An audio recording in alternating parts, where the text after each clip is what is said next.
Salve rapaziada, saudações vascaínas, bem-vindo a mais um vídeo aqui no canal Machão da Gama. Pós-jogo de São Paulo 1, Vasco da Gama 0. E tá vendo aí por que você tem que ser sócio do Vasco? É exatamente por isso, cara, para não ter mais que aturar esse tipo de situação no Vasco, para não ter que aturar mais esse tipo de partida horrorosa como foi a de hoje. O Vasco, primeiro aqui, vamos deixar claro aqui, São Paulo é um dos grandes clubes do futebol brasileiro, São Paulo é um dos grandes clubes até do futebol mundial. Perder para o São Paulo no Morumbi é uma coisa normal. São Paulo é um clube muito grande. Qualquer clube que jogar no Morumbi é normal perder para o São Paulo. Mas não pode o Vasco jogar da forma que jogou hoje. O Vasco não deu um chute no gol. O Vasco não fez nada. O Vasco não criou nada contra o São Paulo. Eu quero saber aqui quantos mil sócios a gente tem que atingir para o Vasco ter um lateral esquerdo. Espero que o Vasco lance a campanha aí. Quantos mil sócios pra gente ter um lateral esquerdo? Porque o Vasco não tem um lateral esquerdo, acho que desde o Felipe. Quando o Felipe se aposentou, ali em 2011, 12, e ali ele jogava de meia já, né? Porque o Felipe parou de jogar de lateral já desde o início dos anos 2000. O último lateral esquerdo que o Vasco teve foi o Gilmar improvisado. É bizarro. Quantos mil sócios a gente precisa ter para ter um lateral esquerdo? Quantos mil sócios a gente precisa ter para fazer o Henrique virar ator da próxima novela da Globo, para ele ser o galã da próxima novela das 8 e não ser mais jogador do Vasco? A gente precisa de quantos sócios para isso? Porque é inacreditável, uma semana dessa aí de mobilização da torcida do Vasco, onde a torcida do Vasco abraçou o clube, onde a torcida botou aí mais de 50 mil sócios em 4 dias, e aí quando o Vasco entra em campo, a gente lembra o motivo, né? Como eu disse no vídeo passado, é exatamente por isso que a gente tem que ser sócio. Uma derrota hoje não era para desanimar, era exatamente assim, até um marketing, né? O Vasco jogar mal hoje para a galera ver que o Vasco precisa de mais sócios para na próxima temporada, para nas temporadas seguintes, o Vasco conseguir montar times condizentes com o tamanho do Vasco. Porque, sinceramente, com todo respeito a todos os jogadores aí, porque eu acho que eles nem são culpados, né, cara? Os caras que estão no Vasco hoje não são culpados, ninguém ali pediu para jogar no Vasco. O Vasco que foi lá e contratou. O Vasco ninguém pediu, implorou, olha, eu quero jogar no Vasco. Não, foi o Vasco que foi lá e contratou. E é isso. Primeiro eu vou tomar minha braminha aqui para dar uma refrescada na minha memória. Tá um calor também aqui no Rio de Janeiro. E avisar também que esse vídeo aqui não vai ser editado, né? Eu vou só falar aqui e já vou jogar direto pro YouTube, então não vai ter edição, não vai ter nada. Conto já com o seu like, conto com a sua inscrição aqui no canal. A gente está sempre aqui falando de Vasco da Gama e vamos falar de alguns pontos aqui do jogo. Primeiro, isso não justifica a derrota do Vasco, porque o Vasco não jogou absolutamente nada. O Vasco não jogou nada, nada. O Vasco não deu um chute no gol.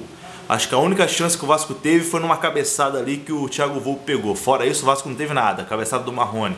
Mas o juiz não dava nada pro Vasco. O juiz não marcou absolutamente nada a favor do Vasco. Teve um pênalti clamoroso em cima do Richard. Pênalti clamoroso em cima do Richard que o juiz não deu nada, ignorou, não marcou. Várias faltinhas também durante o jogo ali que ele dava a favor do São Paulo e não dava quando era a favor do Vasco. Então ali o juiz apitou praticamente o jogo inteiro pro São Paulo. Mas aqui não tô querendo justificar a derrota do Vasco, porque o Vasco não jogou absolutamente nada. O Vasco já levou um gol ali com 4, 5 minutos, né?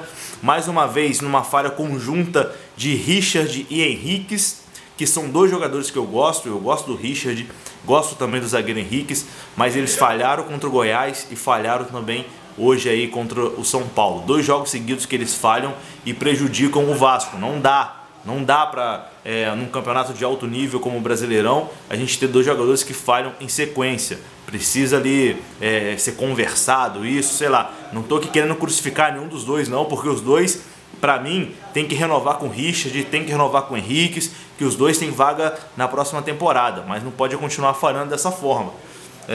Vamos ver mais alguma coisa aqui que eu anotei. O primeiro tempo do Vasco foi horroroso, o Vasco não conseguiu criar nada e não tem justificativa nenhuma para o Vasco ter entrado com o Bruno César de titular. Acho que todo mundo sabia que isso não daria certo. Bruno César de titular realmente não tem explicação. O Rossi se machucou, né? O Vasco treinou a semana inteira com o Rossi titular, um atacante, e aí o Rossi se machuca na véspera do jogo, viaja com a equipe e é vetado no dia do jogo. E qual a tendência? Se o atacante se machuca, a tendência é você botar outro atacante. Você coloca ali, nem que seja com características diferentes, você bota ali o Ribamar, bota o maluco do Ribamar para brigar ali com a bola. Mas não, o Luxemburgo mudou praticamente tudo, o time treinou durante a semana com um esquema e ali em cima da hora do jogo ele entra com o Bruno César. Eu acho que isso não tem justificativa. Não tem justificativa a mais o Bruno César jogar com a camisa do Vasco. A gente já viu que o Bruno César não tem condições de jogar no futebol de alto nível na primeira divisão. Eu desejo tudo de bom para o Bruno César, que ele vá para o Catar, que ele vá para a Arábia Saudita, para o futebol japonês, para o futebol árabe, qualquer lugar ali onde ele ganhe muito dinheiro, seja muito feliz, consiga ter uma vida confortável para a esposa, para a família, para os filhos. Mas no Vasco da Gama não dá, o Bruno César não tem condições de jogar futebol de alto nível mais. Ele está com o meu porte físico. O Bruno César realizou meu sonho de ser jogador de futebol, porque eu com o meu porte físico aqui, com a barriguinha de cerveja aqui, ó, vou até dar um gole. O Bruno César tem o meu porte, não existe eles jogaram com a camisa do Vasco. Não existe o Bruno César ser o camisa 10 do Vasco. Não bastasse isso, no segundo tempo, o Luxemburgo ainda chama o Valdívia. Pô, cara, aí é pra realmente tirar o torcedor como otário. Luxemburgo vem fazendo um bom trabalho, mas tem coisas que não tem explicação. A contratação do Marquinho não tem explicação, a contratação do Cleiton não tem explicação e a insistência com o Valdívia também não dá. Pô, por que botar o Valdívia? Por que não dar uma chance ali pro Andrei, mais uma? Eu também não sou lá muito fã do Andrei, mas o Andrei pelo menos é cria da casa. O Andrei é vascaíno ali, cria de São Januário. Por que não bota o Bruno Gomes, sei lá, qualquer um? Mas o Valdívia, cara, por que não botou o Felipe Ferreira antes?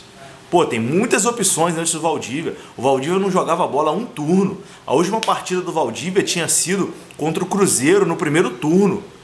O Vasco vai enfrentar o Cruzeiro segunda-feira. O Valdívia ficou um turno sem entrar em campo. Qual a explicação de botar o Valdívia aqui do nada? Qual a explicação de entrar com o Bruno César de titular? Pô, não existe. Eu não tô aqui querendo crucificar o Luxemburgo, não. O trabalho dele à frente do Vasco é muito bom. Tirou o Vasco da zona da confusão. Fez o Vasco ter um final de ano tranquilo. Mas tem algumas insistências aí que a gente tem que bater, que não dá pra entender o motivo. Não tem explicação o Vasco entrar num jogo importante, um jogo de confronto direto pela Copa Libertadores, o Vasco entrar com o Bruno César e depois entrar com o Valdívia. O Vasco hoje aqui jogou por terra qualquer chance de se classificar pela Libertadores. Não tem mais chance nenhuma. O Vasco agora, se garantir a sua vaga na Sul-Americana, está de excelente tamanho. Que provavelmente na segunda-feira o Vasco pode entrar em campo contra o Cruzeiro na 15ª posição já, se os times ali que estão atrás do Vasco vencerem, que o Vasco joga na segunda-feira só. O Vasco deve entrar contra o Cruzeiro provavelmente na 15ª colocação. Então até uma vaga na Sul-Americana está ficando arriscado. Uma vaga que estava completamente garantida. Realmente assim, o Luxemburgo está começando a complicar o que era fácil. Enfim, deixa eu ver mais o que eu anotei ali. Enfim, eu acho que é mais ou menos por aí, né? E é exatamente por isso que eu falei durante a semana, por isso que a gente tem que ser sócio, é por isso que a gente não pode desistir do Vasco, é por isso, para não ter mais que aturar Valdívia, é para não ter mais que aturar Bruno César, é para ter um lateral esquerdo de verdade, é para o Vasco ter jogadores de alto nível. Se você ficou completamente irritado hoje com a atuação patética do Vasco, é mais um motivo para você se tornar sócio, é mais um motivo para você abraçar essa causa aí de ser sócio do Vasco da Gama, para a gente poder, num futuro próximo, não ter mais que passar por esse tipo de situação, para a gente não ter mais que aturar jogadores que não estão à altura do Vasco da Gama. Como eu disse aqui no início do vídeo, perder para o São Paulo, não estou querendo aqui diminuir o tamanho do Vasco, muito pelo contrário, cara. Eu sempre tento exaltar aqui o Vasco o máximo possível, mas a gente também tem que entender que o futebol brasileiro tem times grandes. Como é normal, qualquer time do mundo perder para o Vasco em São Januário vai ser um resultado normal, e qualquer time do mundo que perca para o São Paulo no Morumbi também é um resultado normal. O São Paulo é um time gigante do futebol brasileiro. Mesmo hoje o São Paulo estando aí com um time ali que vamos dizer assim, abaixo também do nível que o São Paulo, a instituição São Paulo merece, jogar contra o São Paulo no Morumbi sempre é difícil. O Vasco, mesmo quando tinha times grandes, assim, quando o Vasco tinha times que brigava por competições mesmo, que brigava por títulos, o Vasco não conseguia ganhar do São Paulo. Tanto que O Vasco ficou de 89, quando foi campeão brasileiro no Morumbi, até 2011 sem vencer o São Paulo lá no Morumbi. Então o São Paulo é um adversário muito difícil lá no Morumbi. É normal qualquer time do mundo perder para o São Paulo, mas não dá para o Vasco ter uma atuação patética como teve hoje, sem dar um chute a gol. Perder ou ganhar faz parte do jogo, mas atuar de forma patética, de forma covarde, realmente não existe. Acho que esse aqui é o meu pós-jogo. E é isso aí. Se você gostou do vídeo, comenta aí, deixa o like, se inscreva no canal. E tamo junto, saudações vascaínas. Vamos buscar esses 100 mil sócios na marra. A gente vai recuperar o Vasco na marra. Tamo junto, saudações vascaínas. Amanhã eu volto aqui no YouTube falando mais sobre o nosso Vasco da Gama. Valeu, até a próxima aí. Tamo junto.